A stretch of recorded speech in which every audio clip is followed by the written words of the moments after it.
Hello friends, एक बार फिर से अपने नए ब्लॉग में आप सबों का हार्दिक स्वागत और अभिनंदन करता हूं। उम्मीद करता हूं कि आप सब स्वस्थ होंगे और हम सब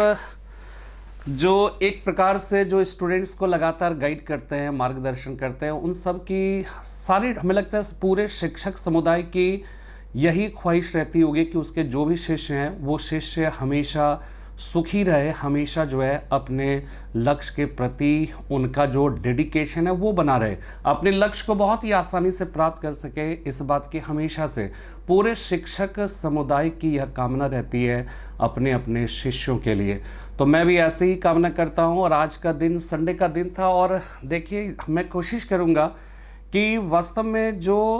एक होता है कि ऑन द सीन हम जो कर रहे होते हैं, यानी कि जैसे क्लास में जब हम लोग परफॉर्म कर रहे होते हैं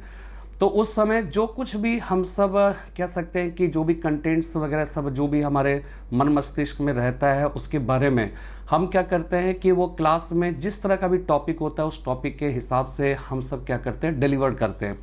लेकिन शायद आपको इस बात का एहसास नहीं होगा कि उस 1 घंटे के लेक्चर्स को डिलीवर करने के पहले हम सब जो है वो कितनी तैयारी करते हैं, कितने प्रिपरेशन करते हैं। हालांकि जो कि पिछले 20-25 सालों से एक ही विषय को पढ़ाते पढ़ाते अपेक्षाकृत जो है वो क्या होता है, उस विषय पर अपनी पकड़ बहुत ही मजबूत हो जाती है। लेकिन फिर भी मुझे ये लगता है कि एक शिक्षक है, एक कह सकते हैं कि वकील और डॉक्टर, ये 3 ऐसी कम्युनिटी है जिसको मुझे लगता है कि उसे हमेशा पढ़ते रहना चाहिए। ऐसे तो पढ़ना तो किसी को भी चाहिए, लेकिन टीचर, डॉक्टर और साथ में जो है एक लॉयर की बात करें, इन तीनों को हमेशा स्टडी करते रहना चाहिए। क्योंकि इसमें कहीं ना कहीं हमेशा क्या होता है कि कुछ ना कुछ ऐसी जो है वो कह सकते हैं कि नए नए उसमें बहुत सारी चीज़ें, बहुत सारे चेंजेस आते रहते हैं कि अगर आप उसके प्रति जो है अपना एक सकारात्मक रवैया और एक एक्टिव मोड में उस चीज़ों को लेने के लिए अगर आप तत्पर नहीं रहते हो तो मुझे लगता है कि उसी दिन से हमारी मौत हो चुकी होती है, जिस दिन हम ये समझ लेते हैं कि अब तक हमने जितना जाना वही सफिशिएंट है। तो सफिशिएंट वास्तव में कुछ भी नहीं होता एक टीचर्स के लिए, एक टीचर के लिए या फिर एक डॉक्टर के लिए या फिर एक वकील के लिए, और उसे रोज़ जो है वो सीखना पड़ता है। तो मैं इसी बात की जो है लगातार कोशिश करता हूँ और जब मैं मेरे जो ब्लॉग बनाने का उद्देश्य है वो उद्देश्य यही है, इस बात को बतला सके कि वास्तव में जब हम आपके सम्मुख उपस्थित होते हैं तो हम कितनी तरह की प्रिपरेशन करते हैं। अब जैसे देखिए कि मैंने चूँकि बहुत सारे मतलब सालों से मैं पढ़ा रहा हूँ, तो ऐसी स्थिति में हमारी एक कोशिश है इस बात की कि चूँकि मैं ऑप्शनल हिस्ट्री भी पढ़ाता रहा हूँ और ऑप्शनल हिस्ट्री में एक जो है वो पोर्शन है वर्ल्ड हिस्ट्री का। तो वर्ल्ड हिस्ट्री को चूँकि मैं इधर पढ़ा रहा हूँ तो मुझे इस बात का एहसास हुआ कि जो जितने भी इंटरनेशनल रिलेशंस की जो घटनाएं घटित हो रही होती है, चाहे वो रूस यूक्रेन के कॉन्टेक्स्ट में बात कर लीजिएगा या फिर जो है कह सकते हैं चीन और ताइवान के संदर्भ में अगर आप देखिए, तो इस तरह की, या अमेरिका और रूस के साथ की जो कह सकते हैं कि लड़ाई है, उस लड़ाई की अगर हम देखें तो उस सब को अगर आप सही परिप्रेक्ष्य में समझना चाहते हैं तो मुझे लगता है कि वर्ल्ड हिस्ट्री का जानकारी होना बहुत ही ज़रूरी है। और विश्व इतिहास की जब हम बात करते हैं तो कोई भी स्टूडेंट जो है ये ना सोचे कि केवल हिस्ट्री ऑप्शनल या आईएएस पीसीएस की जो तैयारी करते हैं उन्हीं के लिए हमारी बातें जो है वो महत्वपूर्ण है। बातें जो है वो क्या होता है कि अगर हम सामान्य तौर पर देखें तो अब जो भी पैटर्न है, चाहे आप आईएएस पीसीएस की बात कर लीजिए, तो वहाँ पे एक जीएस का जो रोल है वो रोल तो पहले से ही रहा था। लेकिन अब क्या हो रहा है कि अब एसएससी वगैरह सब में भी अगर आप देखिए जो नया पैटर्न चेंज किया है, उस नए पैटर्न के हिसाब से अगर आप देखिएगा तो जीएस का रोल जो है वो लगातार बढ़ रहा है। और इससे ये पता चल रहा है कि जीएस को अगर हम नज़रअंदाज करेंगे तो शायद एक सामान्य कह सकते हैं कि सभ्य और सुशिक्षित नागरिक के तौर पर हमारे देश के प्रति जो भूमिका है वो भूमिका तो हमारी खत्म हो जाएगी। लेकिन साथ में क्या होगा कि हम एक कॉम्पिटिटर के पॉइंट ऑफ व्यू से अगर देखें तो शायद हम बहुत ही प्रॉपर स्थिति में नहीं रहेंगे। इसीलिए मेरा ये सोचना है कि अब जीएस को आप नज़रअंदाज नहीं कर सकते और जहाँ से भी आपको जानकारी मिलती है आप उससे जानकारी हासिल कर सकते हैं, ठीक है। तो इसलिए जो है अमिताभ बच्चन ने जो है ना केबीसी में उन्होंने ये कहा कि जहाँ से भी आपको ज्ञान मिलता है बटोर लीजिए, बट थोड़ा सा टटोल लीजिए, है ना, वो टटोलने की बात कहने का मतलब है थोड़ा सा जो है कह सकते हैं कि कोई भी ज्ञान मिला और तुरंत नहीं, थोड़ा सा उसको अगर आप जो है उसका थोड़ा सा कंपैरिजन कर लें, थोड़ा सा क्रॉस चेक कर लेंगे, तो हो सकता है कि वो जो जानकारी होगी बहुत ही पुख्ता होगी और उसमें कहीं किसी तरह की कोई भी जो है आगे आने वाले समय में उस जानकारी से आपको किसी तरह का नुकसान होने वाला नहीं होता है। तो मेरा ये सोचना है कि जब हम विश्व इतिहास अभी पढ़ा रहे हैं ऑप्शनल हिस्ट्री में और वो ऑनलाइन क्लास हमारी चलती है, तो उसमें मुझे ये लगा कि नहीं, इंटरनेशनल रिलेशन भी एक ऐसा मतलब कह सकते हैं कि कनेक्टेड विषय है जिस पर हम साथ ही साथ जो है अपना कह सकते हैं कि क्लास मतलब रन कर सकते हैं। और आपको पता होगा कि आईएएस और पीसीएस में जीएस जो सेकंड पेपर होता है, उस सेकंड पेपर में आप कह सकते हैं कि उसमें इंटरनेशनल रिलेशन की एक बहुत बड़ी भूमिका जो है रहती है। और इसी वजह से आज का जो दिन था, इस दिन में हमने थोड़ा सा जो है क्या किया, रिसर्च किया और अपनी जो भी अब तक की हमारे पास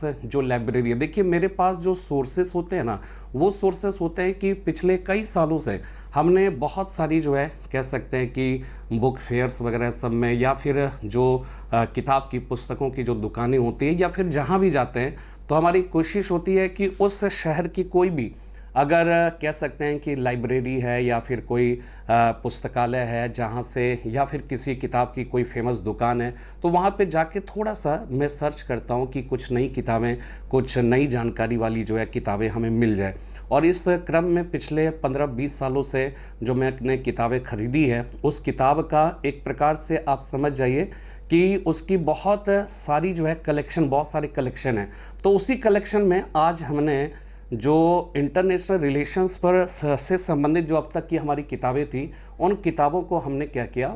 उसको एक जगह पे कलेक्ट किया। और इस वजह से क्या है कि आज का दिन थोड़ा सा जो है व्यस्तता कुछ ज़्यादा रही। और उस सारी किताबों में जैसे देखिए भारत की विदेश नीति, ये पीएन खन्ना और लेपाक्षी अरोड़ा की किताब है। ये किताब बहुत ही जो है महत्वपूर्ण है और बहुत ही फेमस पुस्तक है, ठीक है। इसी तरह से देखिए भारत की विदेश नीति, ये पुष्पेश पंत की किताब है। और पुष्पेश पंत जो है वो जाने माने आप कह सकते हैं कि अंतर्राष्ट्रीय संबंधों के जो मामले होते हैं उसके बहुत ही मतलब प्रसिद्ध जानकार हैं। और सबसे बड़ी बात कि पुष्पेश पंत ने जो है, उन्होंने जो भारतीय खान पान है, उस खान पान पर भी जो है इन्होंने रिसर्च किया और उस पर इनकी अपनी पुस्तक भी है। और टीवी वगैरह में अक्सर जो है जब इंडियन कुजिन्स की बात आती है, इंडियन जो है कह सकते हैं कि भोजन की बात आती है, तो इनका एक एक्सपर्ट ओपिनियन के तौर पर जो है अक्सर टीवी में आप देखते होंगे। बाकी इंटरनेशनल रिलेशन के मामले में ये जो है इनका अपना इनकी अपनी एक भूमिका है ही है। तो मैग्रा हिल्स एजुकेशन सीरीज की तरफ से जो है ये किताब आई थी, बहुत पहले हमने परचेज की थी और बहुत ही शॉर्ट में इसको जो है इतिहास को, सॉरी इंटरनेशनल रिलेशन को अगर विश्व इतिहास के परिप्रेक्ष्य में समझने की अगर हम कोशिश करें, तो ये इस तरह की बहुत सारी जो है जानकारियां इससे मिल जाती है। और इस वजह से ये भी पुस्तक हमारे लिए बहुत ही महत्वपूर्ण है। इसी प्रकार देखिएगा भारतीय विदेश नीति पर ये यूआर घई की किताब है।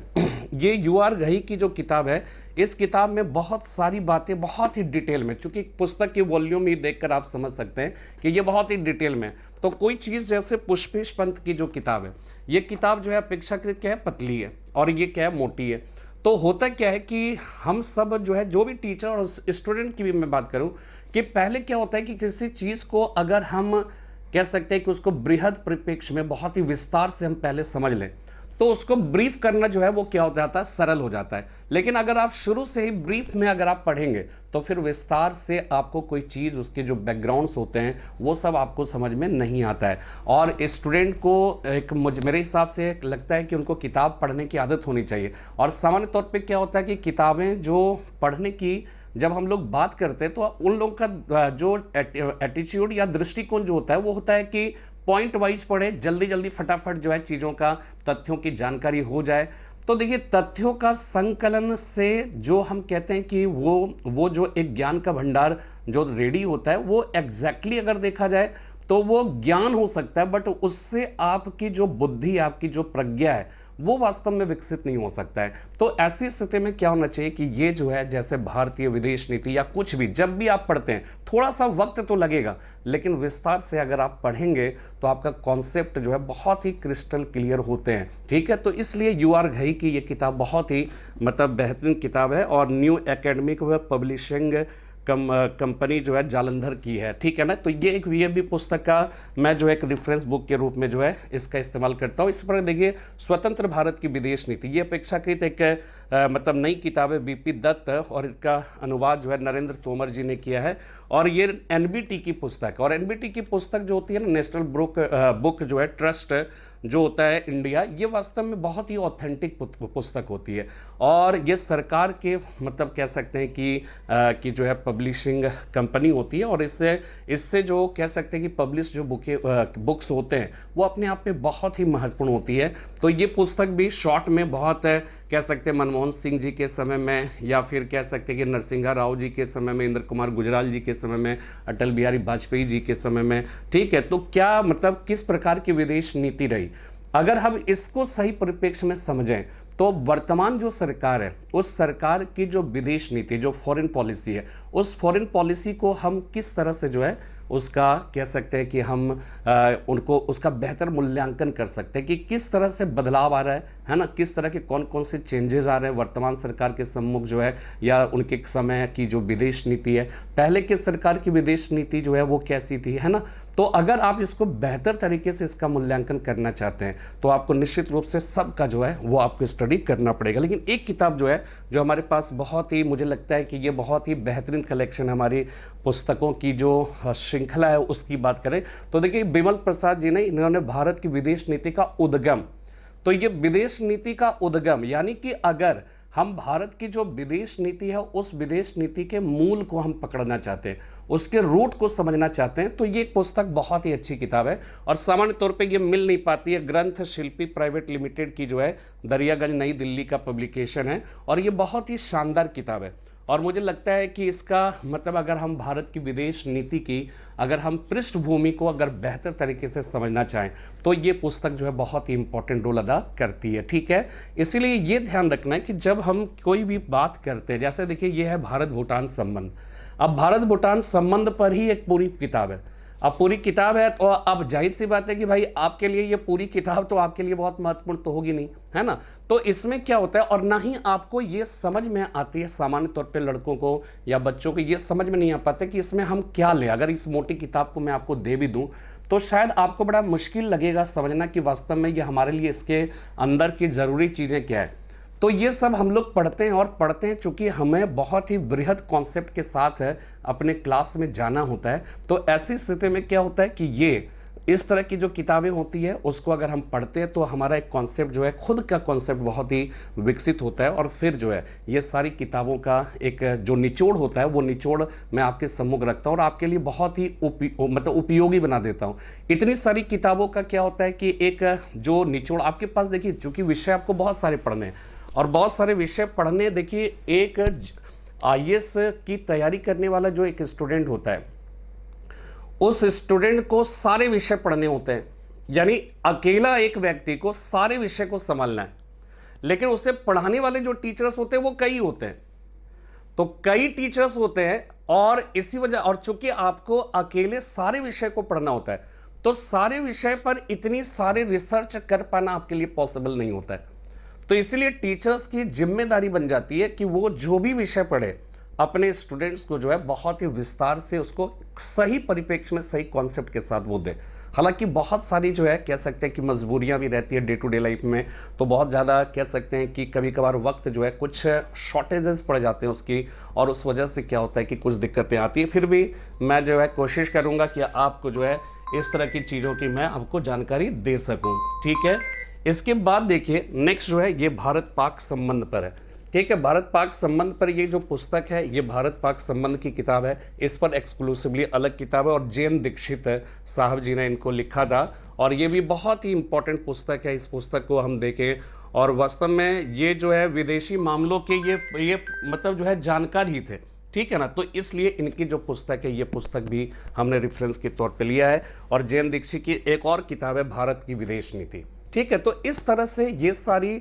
जो पुस्तकें हैं इन पुस्तकों के थ्रू जो है हम एक आज के इस व्लॉग में मैं केवल यही बताना चाहता था कि व्लॉग का भी क्या होता है कि हम डे टू डे लाइफ में हम रोज़ क्या कर रहे होते हैं, हम सुबह उठते हैं तो क्या करते हैं, ठीक है। लेकिन ये सब व्लॉग अब हमारे लिए उतना जो है आपके लिए उतनी उपयोगिता नहीं होता है कि मैं आपको दिखाऊं सुबह मैं क्या कर रहा हूं, उसके बाद कैसे मैं स्कूटर चलाया, कैसे, ये सब अपनी अपनी जगह पे सही है। और सबका जो है वो क्या होता है कि एक उसका वैल्यू है, और वैल्यू है तो सबका एक। लेकिन अभी फ़िलहाल मेरे हिसाब से आपके लिए जो ज़रूरी चीज़ है वो ज़रूरी चीज़ क्या है, मैं इस पर फोकस करता हूँ। और क्लास में जो कुछ मैं देख पाता हूँ या मैं कर पाता हूँ या जो कुछ भी एक्सप्रेस कर रहा होता हूँ, अभिव्यक्त कर रहा होता हूँ, वो वास्तव में क्या उसके पीछे की जो स्टोरी है वही मैं आपको बताने की अपने इस छोटे छोटे वीडियो में कोशिश करता हूँ। उम्मीद करता हूँ कि आज के इस ब्लॉग से आप ये समझ गए होंगे कि जब हम अभी आने वाले समय में इंटरनेशनल रिलेशन पर मैं अपना एक कह सकता है कि एक क्लास में स्टार्ट करूँगा, एक श्रृंखला में स्टार्ट करूँगा। और उसमें जो है वो क्या है कि उसकी प्रिपरेशन में मेरे पास अपनी एक नॉलेज तो है, लेकिन उसको थोड़ा सा जो है इन सारे पुस्तकों के माध्यम से सिस्टमेटाइज वे में जब मैं आऊँगा तो थोड़ी पूरी व्यवस्थित तैयारी के साथ आऊँगा। उम्मीद करता हूँ कि आज का ये व्लॉग आपको पसंद आया होगा, और ऐसे छोटे छोटे व्लॉग डिफरेंट जो है कह सकते हैं कि टॉपिक्स पर मैं आपके सम्मुख को